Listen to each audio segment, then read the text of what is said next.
So, everybody, the video has been started and from now onwards I will not accept any English में मेरे को आ नहीं रहा है, मैं किसी की कोई चकल्लस एक्सेप्ट नहीं करने वाला हूँ, ठीक है ना? हंसते ही रहते हैं जब देखो नालायक कहीं के। चलो, so मनुजा, अरे नीचे रखने यार, अभी ये वीडियो चालू हो गया है बेटा, फ्यूचर न्यू बैचेस देखेंगी ना ये वीडियो कभी ना कभी, है कि नहीं? तो अरे पता है मेरे पास ना एक स्टूडेंट आता था, वो मेरे को बोलता है सर जो आप जो वीडियो भेजते हो ना सर, वो मैं टीवी में लगा के देखता हूँ। वही तो मेरे को डर है कि तुम्हारी मम्मी भी सुनती है, तुम्हारे पापा भी सुनते हैं, फिर वीडियो में कुछ ऐसे। एक बार मैंने बोला था कि ये दो वेरिएबल्स हैं, ये दोनों वेरिएबल्स को उसमें क्या प्लस करवाना था, तो मैंने बोला इन दोनों की शादियां करवा दो, ये करवा दो, मैं तो बोलते रहता हूँ तुमको पता ही है। हाँ तो वो उसको अपने मम्मी पापा भी सुन रहे थे कि ये टीचर वेरिएबलों की शादी करवाता है। ये कैसा तरीका है ये सर के पढ़ाने का, है कि नहीं? ये एक बेटा इट्स अ यूनिक वे, ठीक है? ओल्ड ट्रेडिशनल धोनी वे नहीं है ये, ठीक है? तो चलिए फिनिशेस ऑफ से पहले स्टार्ट कर लेते हैं, तो ओपनिंग वाले से शुरुआत करते हैं, ठीक है? तो पॉइंट है हमारा आज का टॉपिक है ट्रायंगल्स में कुछ लोगों को बेसिक जम रहे हैं, राइट? बेसिक जम रहे हैं ट्रायंगल के। अब मैं आपको कुछ अच्छे क्वेश्चंस प्रैक्टिस करवाने वाला हूँ आज, ठीक है? एक्चुअली ना क्वेश्चन नंबर 7 आपका किया हुआ है, उसका क्या नाम है, एनसीईआरटी का, पर मेरे को फिर भी आपको एक बार क्वेश्चन नंबर 7 करवाना है, और क्वेश्चन नंबर 8 भी आपका किया हुआ है, पर मेरे को क्वेश्चन नंबर 8 भी आपको करवाना है, ठीक है? और मैं जो उसमें कुछ बातें बताऊंगा ना कि आइडिया कहाँ से आया, वो अगर आपने सीख लिया तो आपको 7.2 के भी बहुत सारे जम जाएंगे। सभी लोगों को समझ में आ गई मेरी बात? अनपढ़ लोग समझ में आएगा कुछ? हाँ, तो क्वेश्चन नंबर 7 मेरे को एक बार, किसी के पास एनसीईआरटी की बुक है तो मेरे को क्वेश्चन नंबर 7 देखना है। Anybody? Yes, thank you very much. Question number 7 देखो कितना मस्त क्वेश्चन है। उसपे बोलता है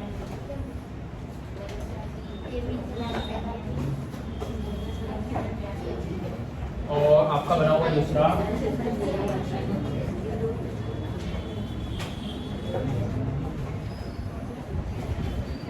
और आपका जो ये जो लाइन मैंने जो भी नीचे वाला बनाया ये पूरा स्ट्रेट है, ठीक है?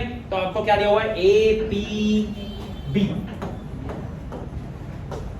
ठीक है? जो रॉकेट बनाया हुआ है ये, है कि नहीं? ये बटरफ्लाई ऐसे बना हुआ है ये, है कि नहीं? तो ए पी बी जो है ये, इसमें ऊपर दिया हुआ है ई और डी, और अब अपने को बोला है कि प्रूफ करके बताओ डी ए पी और ई पी बी कॉन्ग्रुएंट है। टू प्रूफ क्या है हमारा, डी ए पी को किससे कॉन्ग्रुएंट करना है भाइयों बहनों? डी ए पी को कॉन्ग्रुएंट करना है ई बी पी। आप देखो पेयरिंग तो उसी ने करके दे दिया बराबर, लेकिन हम उसकी पेयरिंग देखते हुए भी इग्नोर करेंगे ताकि हम पेयरिंग सीखें। समझी क्या मैंने क्या बोला अभी बात? पेयरिंग हम खुद भी एक बार फिर से करेंगे ताकि हम लोगों को भी तो अक्ल आए। कब तक हम ऐसे बेवकूफ बने रहेंगे, है कि नहीं? हमको भी तो वो देखते को बोल रही है। हाँ, तो नेक्स्ट इसमें एक और प्रूफ भी करना है। एक और प्रूफ पता है बहुत खतरनाक है, AD इक्वल्स टू BE। क्या प्रूफ करना है? AD इक्वल्स टू, ये क्या है भाई? जब कॉन्ग्रुएंट प्रूफ हो जाएंगे तो इसके शुरू के दो और इसके शुरू के दो तो इक्वल रहेंगे, CP/CT। इसका मतलब दूसरा प्रूफ जो है वो तो कोई बच्चा भी कर देगा, राइट? लेकिन दूसरा प्रूफ तभी होगा जब, क्योंकि कॉन्ग्रुएंट ही नहीं होगा तो CP/CT कैसे लगेगा? किस किस को सब कुछ समझ रहे हैं? सब कुछ मतलब सब कुछ। अब एक सेकेंड, क्वेश्चन में कुछ तो गिवन होगा, मैंने अब तक गिवन लिखा हूँ क्या? एक्चुअली मैंने डेस्टिनेशन पहले ही सोच लिया, अब मैं सोच रहा हूँ कि स्टार्टिंग पॉइंट क्या है, ठीक है? तो अब गिवन देखो क्या है। गिवन में है, गिवन हमारे को है सबसे पहले तो ये आंग्ले और ये आंग्ले गिवन है। इस आंग्लों के नाम बताओ, मतलब एंग्लों के नाम बताओ।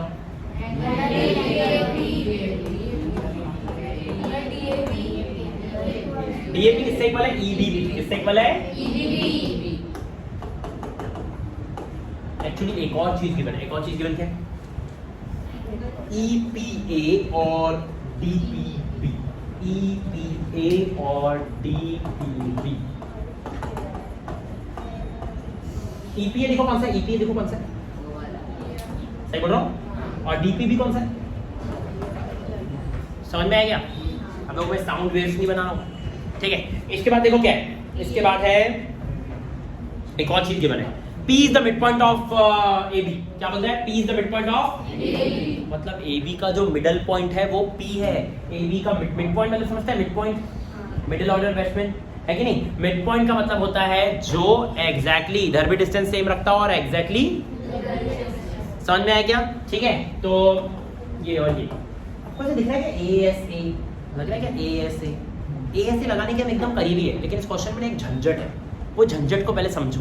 सबसे पहले देखो आपको कौन से ट्रायंगल्स कॉन्ग्रुएंट करने हैं। आपको मैंने सिखाया था एक चीज कि कभी भी जो ट्रायंगल्स को कॉन्ग्रुएंट करना है उन दोनों ट्रायंगल्स को अलग अलग ड्रॉ करो। क्या बोला? जो ट्रायंगल्स कॉन्ग्रुएंट करना है उनको अलग अलग ड्रॉ करो। अगर आप ट्रायंगल्स को अलग अलग ड्रॉ करोगे तो फिर ही आप लोगों को समझ में आएगा कि ट्रायंगल कॉन्ग्रुएंट्स किस टेस्ट से हो रहे हैं। समझते कि नहीं समझते? ठीक है, तो चलो सबसे पहले डीएपी को ड्रॉ करो। डीएपी कैसा दिखता है? ऐसा। ठीक है, डीएपी कैसा दिखता है? ऐसा, डीएपी। उसके बाद आपको क्या नजर आ रहा है? ईबीपी। ईबीपी आपको कैसा नजर आ रहा है? ईबीपी कुछ ऐसा नजर आ रहा है। दोनों की दोनों ट्रायंगल्स गेंडे। बाय गेंडे आई मीन ऑब्ट्यूज। ऑब्ट्यूज पता है ना, जैसे धोनी गेंडा मतलब पावर हिटिंग शॉट, मैं वो कह रहा। ठीक है, तो ये दोनों ट्रायंगल्स जो है वो आपस में हम लोगों को कॉन्ग्रुएंट करने हैं। ठीक है, तो वहाँ पे यहाँ पे डी था, डी था सॉरी, और यहाँ पे ई है। हाँ, तो ये दोनों को कॉन्ग्रुएंट करेंगे, सब तैयार ना? सबसे पहले देखो गिवन क्या क्या है। सबसे पहले तो आपको ये एंगल और ये एंगल गिवन है, सही बोलोगे? अब कोई सोच रहा होगा सर पी और पी भी गिवन है, इक्वल है। सर देखो सर पी और पी इक्वल है, लेकिन यहाँ एक प्रॉब्लम आ रही है। देखो जो आपका APD है उसका जो आपका एंगल P है वो एक्चुअली काफी बड़ा है। अगर हम अच्छे से देखो तो वो ऑब्ट्यूज एंगल है, राइट? मतलब ये पूरा P जो है ये आपको इसके इक्वल गिवन। एक्चुअली जो आपको P गिवन है वो कौन सा वाला P है? APE है।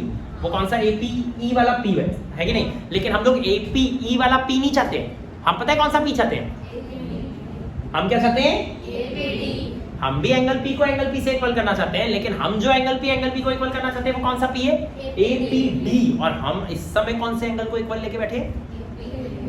किस किस को समझा? जो जितना झूठ बोलेगा वो उतना कम सीखेगा। जो अपने टीचर के साथ सच बोलता है ना कि सर कुछ भी नहीं समझा, आपने जो बोला ना सर कुछ भी नहीं समझा, आपका पढ़ाना बिल्कुल नहीं समझता है। भले वो स्टूडेंट मेरे को एक सेकंड में ऐसा लगेगा भाई क्या यार इसको समझता ही नहीं है, लेकिन मेरे को कम से कम पता तो रहेगा कि इस स्टूडेंट को मेरा नहीं समझ रहा है, तो मैं उसको अलग से बैठा के कभी कुछ ना कुछ तो बताऊंगा। तो झूठ कभी नहीं बोलना। एनीबडी जिसको अभी तक कोई भी बात नहीं समझी है तो प्लीज़ खुद से बताओ, कोई भी नहीं, पक्का? हाँ यशमीत, आई ऑलरेडी नो भाई, मोबाइल स्विच ऑफ होने वाली है। चलो भाई जल्दी जल्दी बना लेते हैं। तो इसके बाद क्या है? इसके बाद जो हमारा एक और चीज का गिवन है हमारे को, ये और ये इक्वल है, राइट? क्यों? क्योंकि P is the mid point, right? इसका मतलब ये और ये इक्वल है, राइट? कौन कौन इक्वल है? AP और PB इक्वल है। बस हमारे को A और S मिल गया है, हमारे को बस एक एंगल और चाहिए, और वो एक एंगल भी मिल ही गया था पर पूरा नहीं मिल पाया बराबर। तो सबसे पहले तो हम लोग जो जो चीजें गिवन है वो तो लिख लें। चलो हमारे को सबसे पहले क्या गिवन है? AP equals to AB equals to सही में समझ में आया क्या मैंने क्या लिखा? ठीक है, इसके बाद क्या गिवन है हमारे को? Angle A equals to angle B। लेकिन आपको लगता है ऐसा लिखना चाहिए? क्या लिखना चाहिए? एंगल A की जगह एंगल और एंगल B की जगह क्या लिखना चाहिए? Angle EB। उसके बाद हमारे को एक और चीज चाहिए ताकि एंगल साइड एंगल टेस्ट लग जाए। समझ रहे हैं मैंने क्या बोला? एक और चीज चाहिए। ठीक है, तो अब क्या होगा? एंगल पहले गिवन क्या है उसका नोटिस करो। गिवन क्या है? गिवन ये है ना DPB। गिवन क्या है? इक्वल्स टू एंगल, मैंने DPB पहले लिखा हूं। DPB is equals to angle EBA। Okay, so DPB यानी कि आपका कौन सा एंगल नजर आ रहा है? वो DPB मतलब ये वाला, और EPA मतलब ये वाला। ठीक है, अब हम देखो क्या करने जा रहे हैं। ये दोनों इक्वल है ना? अगर दो चीज इक्वल है, सुनना मैं क्या बोला, अगर दो चीज इक्वल है, मैं इसमें भी कुछ जोड़ देता हूँ उसमें भी कुछ जोड़ देता हूँ, और अगर दोनों में सेम ही जोड़ता हूँ तो वैल्यू चेंज होगी क्या? तो इसका मतलब अगर A इक्वल्स टू B है तो क्या मैं ऐसा बोल सकता हूँ कि A में अगर C जोड़ दिया A प्लस C और B में अगर C जोड़ दिया B प्लस C तो ये दोनों भी सेम रहेंगे? क्यों सेम रहेंगे? क्या बोला मैंने? अगर A और B इक्वल है तो A प्लस C और B प्लस C भी पक्का इक्वल ही होंगे। क्यों सर ये क्यों इक्वल होंगे? अब A और B इक्वल थे, इधर भी C जोड़ा इधर भी C जोड़ा, adding C both the sides. समझ में आ रहा है ना? तो वैल्यू चेंज हुई क्या? ये और ये जो है C माइनस में जाएगा तो C कट जाएगा, इक्वल टू B तो है। समझ में आ रहा है ना? अगर A इक्वल टू B है तो A प्लस C और B प्लस C भी आपस में इक्वल रहेंगे। ये बात कितने लोगों को समझी? अब यही बात एंगल के भाव में समझो। अगर A और B है, मैं इसमें भी C जोड़ देता हूँ उसमें भी C जोड़ देता हूँ, तो इसका मतलब A प्लस C यानी कि ऑब्ट्यूज एंगल APD। समझ में आएगा? APD आ गया APD, और BPE में क्या आएगा B+C। अब B+C और A+C तो इक्वल ही रहेंगे। कितने लोगों को ये बात ज्योमेट्रिकली समझी? सच्ची में समझी? वैसे झूठ? तो इस बात को यहाँ पे लिखते हैं। सबसे पहले तो DPB और EPA इक्वल है, तो मैं DPB और EPA दोनों में क्या ऐड करने जा रहा हूँ? DP देखा भी समझेंगे यहाँ सोयांश। DPA में मैं क्या ऐड करने वाला हूँ? DPA में क्या ऐड करने वाला हूँ? EPD क्या ऐड करने वाला हूँ? लेकिन सर आपने DPB में सॉरी DPA लिखा मैंने यहाँ पे DPBA। हाँ DPB में क्या ऐड करने जा रहा हूँ? और राइट साइड में क्या लिखा हुआ है? EPA। उसमें भी क्या ऐड करूंगा? EPD। उसमें भी क्या ऐड करूंगा? मतलब मैंने EPD दोनों जगह ऐड कर दिया। क्या कर दिया? EPD सॉरी ये दोनों तो ऑलरेडी इक्वल गिवन थे ना, है कि नहीं? DPB और EPA तो ऑलरेडी इक्वल गिवन थे ना। मैंने इधर भी जोड़ दिया और उधर भी जोड़ दिया, दोनों जगह क्या जोड़ा? EPD। तो DPB और EPD को सही में ऐड करके देखो क्या है। DPB को अच्छे से देखो, DPB कौन सा है? DPB कौन सा है? ये वाला है बराबर। DPB ये वाला है, उसमें क्या जोड़ना है? EPD। EPD मतलब दोनों को अगर आप जोड़ोगे तो EPB आएगा। कितने लोगों को समझ रहे हैं? पक्का समझ रहे हैं ना कि अगर ये वाले एंगल में ये वाला एंगल जोड़ेंगे तो पूरा एंगल आएगा ना, ये प्लस ये इक्वल्स टू ये। कितने लोगों की बात समझ? Thank you very much. तो ये आपका आंसर आ चुका है। लेफ्ट हैंड साइड में क्या आ चुका है? हाँ DPB और EPD को ऐड करके क्या चुका है? पूरा ऑब्ट्यूज एंगल मतलब EPD क्या चुका है? चलो उधर साइड करते हैं। उधर साइड क्या हुआ? EPA और EPD। EPA और EPD देखो कौन कौन से? EPA मतलब ये वाला, EPD मतलब ये वाला। तो EPA में EPD जोड़ेंगे तो क्या आएगा? Thank you very much. DPA क्या आ जाएगा? यहाँ पर अगर किसी ने APD बोला होगा, किसी एक्चुअली शायद तुम लोगों ने APD बोला, हाँ तो APD और DPA तो एक ही है, ठीक है ना? बात तो वही है। तो अब तुम्हारे देखो कौन सा इक्वल आ गया? EPB मतलब, और तुम्हारा DPA मतलब अब आ गया था ना इक्वल। अब हम क्या लिखेंगे? By ASA test. कसा टेस्ट? Okay, so by ASA test, triangle this is congruent to this, but the pairing is important. Okay, so A B देखो A B और सॉरी B नहीं A P D से congruent जो होने वाला है उसका नाम क्या है? एक सेकेंड भाई, पहले मैंने A लिखा हूँ, B A का भाई कौन रहेगा?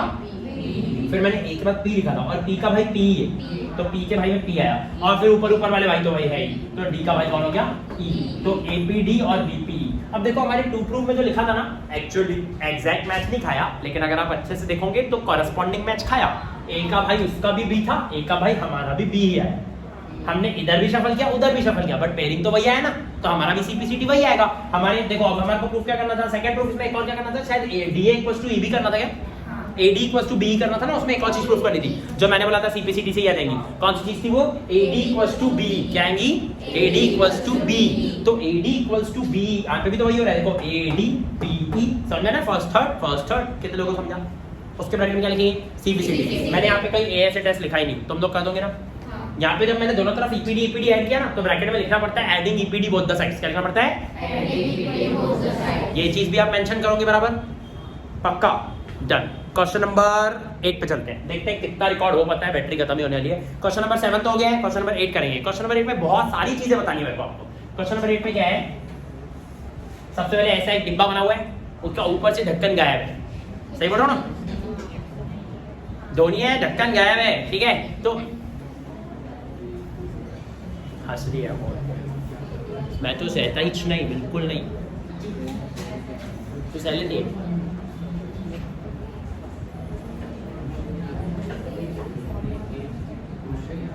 ठीक है, तो मेरे को बस इतना याद है कि यहाँ पे यम है। रुको शायद पूरे बता दूं, एक मिनट। यहाँ ए एक second ABC is a right angle triangle eight C, ये लिखा है क्वेश्चन नंबर 8। बेटा किताब में नहीं लिखा था पिछले जन्म में। ABC is a right angle triangle eight C, इसका मतलब ये वाला राइट एंगल शायद गिवन है और वो है ABC। तो यहाँ पे मेरे ख्याल से A है, यहाँ C है, यहाँ B है। यस ओके, एंड यहाँ पर एक कोई तो नाम है, जो मैं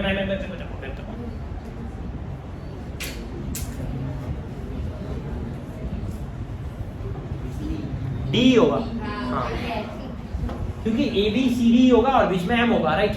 ओके तो अब हम लोगों को इसमें बहुत सारी चीजें प्रूव करनी है। सबसे पहले देखते हैं गिवन क्या है। गिवन हमारे को ये दिया हुआ है कि m ना दो तरफ से मिड पॉइंट है। गिवन क्या दिया हुआ है हमारे को m। अगर आप क्वेश्चन को एक एक पहले देखो, अगर आप वीडियो पॉज करके भी या फिर अगर आप अच्छे से अगर आप क्वेश्चन को पहले रीड कर लेते हो तो आपको पूरी गिवन डिटेल्स मिल जाएंगी जो इससे मैच खाएगी। सबसे पहले आपको दिया हुआ है dm = mc। क्या दिया हुआ है? dm = mc। ठीक है, और उसके बाद एक और चीज भी दी हुई है bm = am।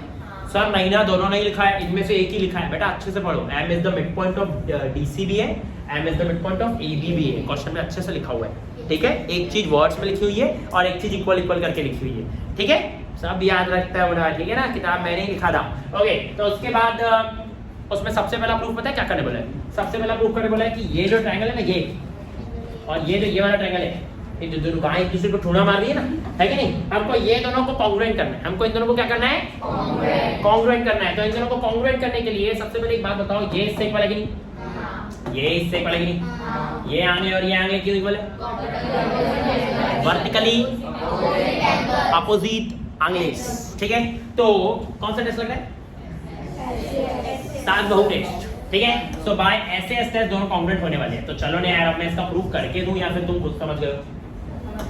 समझ गए हो? सीधा पेयरिंग मारते हैं पकड़ के। ठीक है, क्या हो रहा है देखो, ट्रायंगल सुनो ट्रायंगल AMC। क्या लिखा हमने सबसे पहले? Triangle AMC। अब बच्चे सुनो किस ट्रैप में फंस जाते हैं? AMC लिखते हैं बच्चे। पता है पेयरिंग का मतलब क्या सोचते हैं? यहाँ पर ऊपर वाला फिर बीच वाला फिर नीचे वाला, फिर यहाँ पे ऊपर वाला फिर नीचे वाला फिर बीच। मर जा साले, कुछ नहीं होने वाला तेरा। ये व्हाट इज दिस ऊपर वाला बीच वाला? बेटा भाई समझने की कोशिश करो, आपको खुद से समझ में आ रहा होगा कि AMC और DMB जिनको आपने अभी कॉन्ग्रुएंट किए हो, ये दोनों ट्रायंगल जिनको भी आपने कॉन्ग्रुएंट किए हो, बेटा AM जो है ना वो DM से इक्वल नहीं था। AM जो था वो DM से इक्वल था। इसका मतलब AMC में अगर आपने DMB कर लिया, एक सेकंड के मान लो AMC में अगर आपने DMB कर लिया तो बेटा AM से इक्वल DM आ जाएगा, जबकि AM से इक्वल DM कभी था ही नहीं। एक्चुअल में क्या रहेगा वहां पर? BMD। क्या रहेगा वहां पर? BMD। और क्वेश्चन में भी पेयरिंग करके दिया हुआ है। और कौन सा टेस्ट लगा वहां पे? SAS। यहाँ मेरे ख्याल से अगर किसी को ये सब चीजें नहीं जम रही है, इस वीडियो की कोई भी चीज नहीं जम रही है, इसका मतलब आपने वो पहले की चीजें क्लियर नहीं है। अगर पहले की चीजें क्लियर होगी तो ये वाला तो बकवास बातें बता रहा हूँ मैं। सेकंड क्वेश्चन क्या है? इसी में सेकंड क्वेश्चन क्या है? Prove that DBC is a right angle. सब पता रहता है, ठीक है ना? अभी कुछ दिन पहले एक बार करवाया, लिटिल वुड्स का कल्चर है बोला था, याद है ना क्या? हाँ, तो तब मेरे को याद हो गया ना, वही चीज़ बार बार पढ़ा के तो याद हो ही जाएगी ना। भाई 6 साल से यही क्वेश्चन कर रहा हूँ यार। जब पहली बार सॉल्व किया था मैं बोला यार मस्त बुक है इनकी। सेकंड टाइम सॉल्व किया मैं बोला कोई खास नहीं है इतनी। थर्ड टाइम सॉल्व किया बोला बकवास बुक है इनकी। फोर्थ टाइम सॉल्व किया मैं बोला चलो अच्छी बुक है, पैसे तो कमाता हूँ, है कि नहीं? तो चलिए चिराग एकदम अब कॉन्ग्रुएंट तो हो गए, लेकिन CPCD की भी कुछ चीज़ें निकालनी पड़ेगी।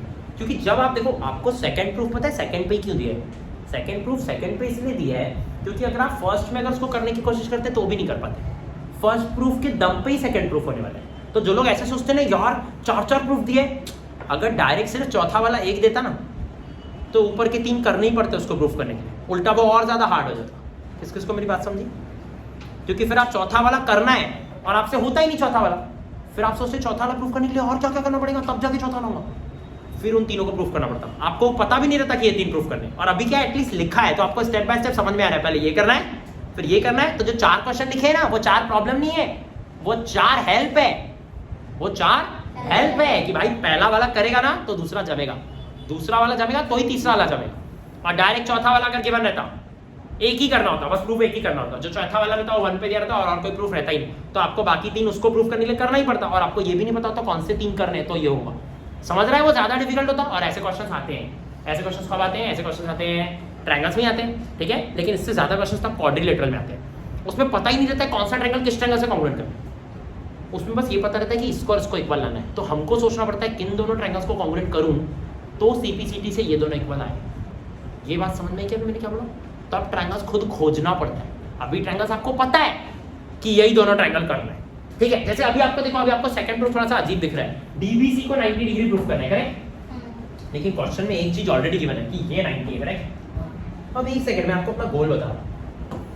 अगर 2 लाइंस है ऐसी और ये 90 है और आपको इसको भी 90 प्रूफ करना है, तो पता है आपको क्या प्रूफ करने की जरूरत है?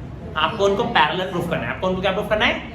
अगर आपने उसको किसी तरीके से पैरेलल प्रूफ कर दिया तो यार फिर ये और ये जो है वो इंटीरियर एंगल्स है।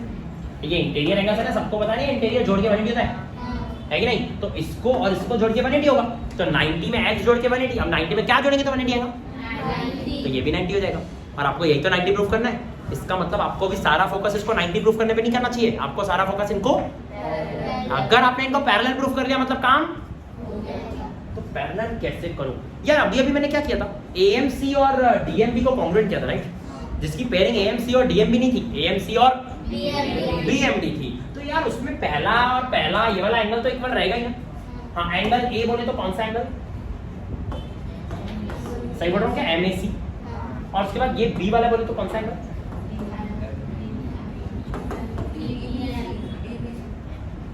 कौन बोला DBC, कौन बोला? अबे ट्रायंगल्स कौन से कॉन्ग्रुएंट किए, ये वाला और ये वाला कॉन्ग्रुएंट किए ना, तो ये एंगल जो है, ये एंगल किससे इक्वल होगा, ये वाले एंगल से होगा ना। ये वाला एंगल मतलब MBD की बात हो रही है ना, कितने लोगों को समझा, सच्ची में समझा ना मैं किस एंगल की बात कर रहा हूं? सर B तो पूरा लेंगे ना सर, अबे ट्रायंगल थोड़ा लिए थे, समझ रहे क्या? ट्रायंगल में ये पूरा लिए थे क्या? ट्रायंगल कौन से कॉन्ग्रुएंट किए खुद ही बताओ ना यार। AMC मतलब ये पूरा ट्रायंगल दिख रहा है ना AMC अपने दिमाग में, क्या अलग से ड्रॉ करके दिखाऊं? ये ऐसा तो है, और ये कौन सा है दूसरा, BMD ये छोटू सा तो है ना, तो उसका B भी तो छोटू सा ही रहेगा ना वाला। कितने लोग समझ रहे, सच्ची समझ रहे, झूठ नहीं बोल रहा, ठीक? एंगल B बोले तो एंगल, ये वाला एंगल किससे इक्वल है, एंगल ये वाले से इक्वल है। ये दोनों एंगल आपस में इक्वल आ रहे हैं, कोई सोच रहा होगा कि ये दोनों एंगल क्यों इक्वल है, और उसके दिमाग में आ रहा होगा अल्टरनेट, तो वो बेवकूफ है। ये दोनों एंगल CPCT है इसलिए इक्वल है। मैंने अभी तक कोई अल्टरनेट लॉजिक लगाया ही नहीं, मैंने क्या लगाया अभी तक, सिर्फ एक CPCT। यार दोनों ट्रायंगल कॉन्ग्रुएंट है ना, तो मैं तो CPCT लगा रहा हूं। मैं क्या लगा रहा हूं वहां पे, CPCT। अब एक बात बताओ, आपका ये दोनों एंगल इक्वल आ गया, इसके ब्रैकेट में क्या आ गया, दोनों के दोनों जो हैं वो CPCT से इक्वल है। ये बात आपको समझ में आ गई है।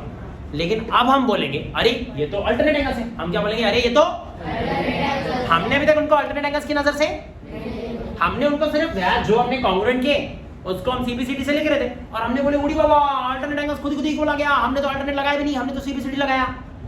हमारा लॉजिक सही भी था, हमने कुछ गलत भी नहीं किया। ट्रायंगल्स कॉन्ग्रुएंट करने के बाद CPCT तो लगती है, तो इसका मतलब ये एंगल और ये एंगल CPCT से इक्वल आ गया, पर ये तो अल्टरनेट है, और अल्टरनेट अगर इक्वल आ गया है इसका मतलब लाइंस पैरेलल। तो अब हम बोलेंगे but these are alternate angles. क्या लिखेंगे, but these are alternate angles. Hindi में बोले तो उड़ी बाबा अल्टरनेट एंगल्स है कि नहीं, तो एंगल्स, ठीक है, but these are alternate angles. उसके बाद हम लिखेंगे देयरफॉर, कौन सी लाइन पैरेलल हुई है,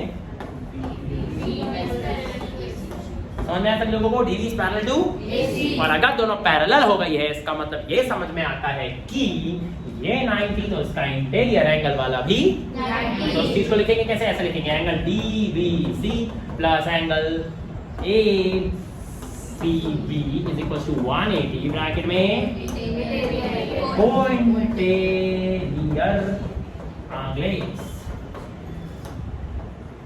क्लियर हुआ सभी लोगों को, पक्का क्लियर हुआ, कौन में घुसा, ओके। तो अब ये इनमें से ACB तो गिवन है, ACB कितना है 90। तुम ऐसे मिटा के ACB को 90 लिखोगे ना, तुम अगली लाइन में लिखोगे, तुम्हें मेहनत करनी है, समझ में। अब 90 जाएगा माइनस में, वो भी अगली स्टेप में 90 जाएगा माइनस में जाएगा, और जैसे ही 90 माइनस में जाएगा तो समझ में आ गया। मैं तो डायरेक्ट ही कर लेता हूँ, ठीक है, सभी लोगों को पक्का क्लियर हो गया, DBC 90। अब हमारा सेकंड प्रूफ भी हो गया। थर्ड प्रूफ क्या करना है इसमें, थर्ड प्रूफ क्या करना है,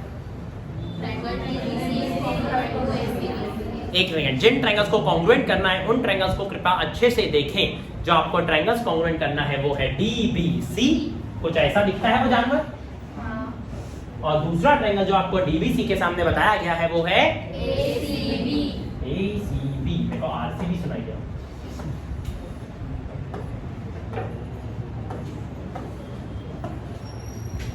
तो DBC और ACB को कॉन्ग्रुएंट करना है यार। इसमें तो एक गुड न्यूज़ है, DBC में जो एंगल B है और ACB में जो एंगल C है वो तो एक दूसरे के समधिज ही निकले। अरे मतलब ईच 90 डिग्री, क्या निकला वो, ये चीज समझ रही है ना पक्का अच्छे से। तो लिखेंगे कैसे इसको, angle DBC equals to angle, ये देखो मैं उसी में लिख रहा हूँ वापस, ठीक है, एंगल DBC इक्वल्स टू, मतलब ये वाला हो गया है भैया, ये वाला हो गया है, ठीक है, ये मैं ऐसा एज्यूम कर रहा हूँ कि ये वाला तुम्हारे को ऑलरेडी आता है, ये हो गया था ना ऐसा, ठीक है। हाँ तो DBC जो है, DBC के अलावा तुम्हारा, हाँ DBC किससे इक्वल है? एंगल DBC किससे इक्वल है? Angle ACB। ये कुछ और भी इक्वल होना चाहिए यार इस ट्रायंगल में।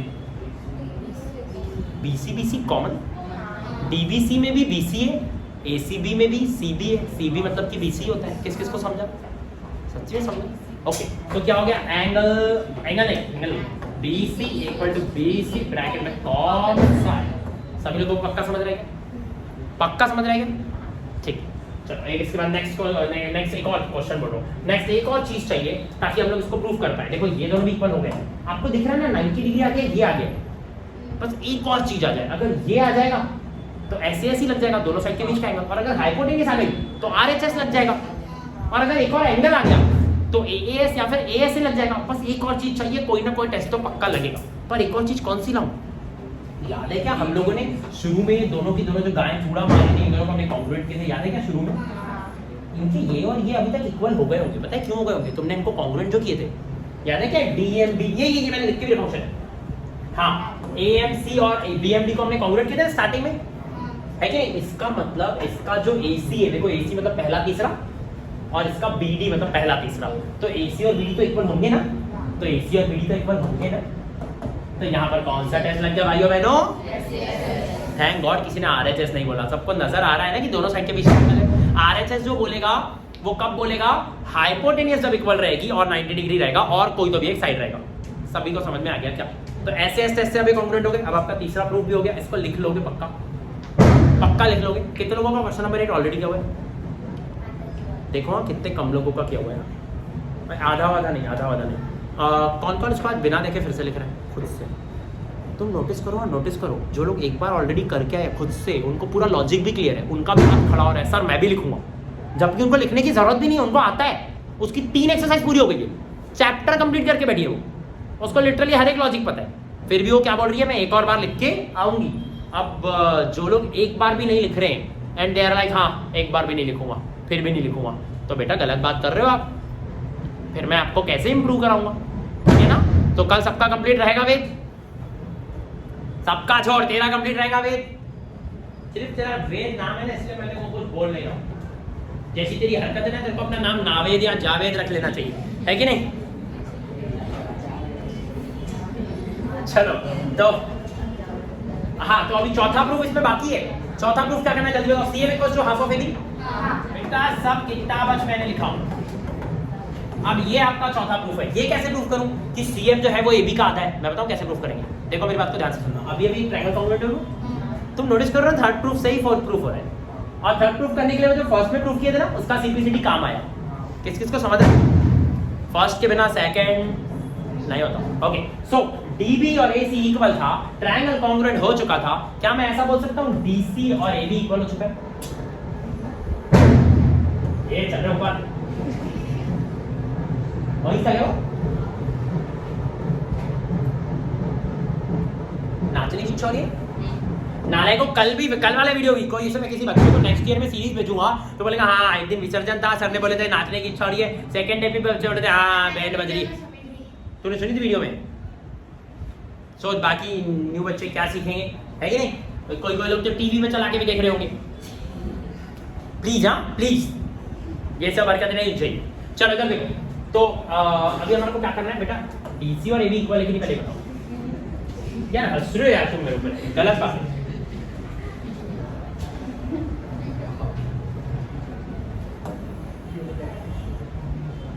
थोड़ा सा बढ़ाओ, थोड़ा सा छोटा रहेगा। एक को छोड़ हट।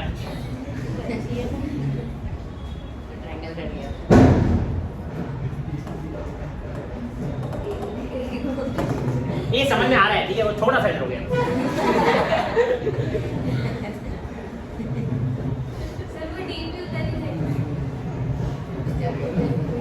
यार अभी काम पे ध्यान दो यार। मेरे को बताओ ये AB और ये DC इक्वल हुए कि नहीं? तुमने अभी कॉन्ग्रुएंट किया ना ACB और DBC, है कि नहीं? और जो ऐसे कोई वीडियो वाला होगा जो ऐसे लेट के ऐसे देख रहा होगा तो फिर समझेगा क्या? जिसने खुद से लिख के रखा होगा बोल रहा हूँ हाँ सर आप यहाँ कीचड़ भी कर रहे होंगे तो भी मेरे को मेरे कॉपी पे सब बराबर लिखा हुआ है। स्टेप बाय स्टेप लिख के पढ़ रहा हूँ मैं। तो ए सी बी और डी बी सी दोनों के दोनों जो है वो इक्वल हो चुके हैं, कॉन्ग्रुएंट हो चुके हैं। तो सी पी सी डी से कौन इक्वल हुए? ए बी और डी सी। कौन इक्वल हुए सी पी सी डी से? ए बी और डी सी। अब एक बात बताओ, ए बी और डी सी इक्वल हो गए, लेकिन एम तो मिड पॉइंट है राइट। तो क्या मैं डी सी को ऐसे लिख सकता हूँ क्या? डी सी को क्योंकि डी सी जो है उसका मिड पॉइंट एम है, तो क्या मैं ऐसा लिख सकता हूँ डी सी की जगह 2 सी है? क्या लिखना है डी सी की जगह? बेटा पहले A B equals to D C था, हाँ पहले A B equals to D C था, फिर मैंने अगले स्टेप में क्या कर दिया? डी सी की जगह क्या लिख दिया? सर ये 2cm गलत हो गया सर। अबे cm का डबल करो क्या? डी सी तो आएगा, एम मिड पॉइंट है ना, समझ रहे हैं कि नहीं समझ रहे? ये जो cm है इसका डबल करेंगे तो क्या आएगा? डी सी तो आएगा ना, कितने लोगों को समझ रहे? तो मैंने डी सी की जगह अगर 2cm लिख दिया तो कुछ भी गलत। अब 2 को डिवाइड में फेंक दो, क्या हो गया? अरे वहां का 2 है तो इधर अपॉन में जाएगा ना, नो 2, तो मैंने जानबूझ के उसको 1/2 करके लिखा, वापस मल्टीप्लाई होगा तो 2cm ही आएगा। हैंस प्रूफ, यही प्रूफ करना था ना, cm इक्वल्स टू ab का हाफ। ये पूरा का पूरा क्वेश्चन समझा क्या? खून में घुसा 7th और 8th क्वेश्चन, कोई डाउट? पक्का कोई डाउट नहीं? अब बिल्कुल इसी तरीके का 6th क्वेश्चन भी, 5th और 4th बच्चों वाले क्वेश्चन, जिसकी आज पूरी एक्सरसाइज नहीं हुई है, कल तक हो जाएंगी ऐसा मान लो प्लीज, ठीक है? स्पेशली SIS का कोई है क्या? SIS ओके, समझ रहे हैं? पक्का कल आई थी क्या? हाँ ठीक है।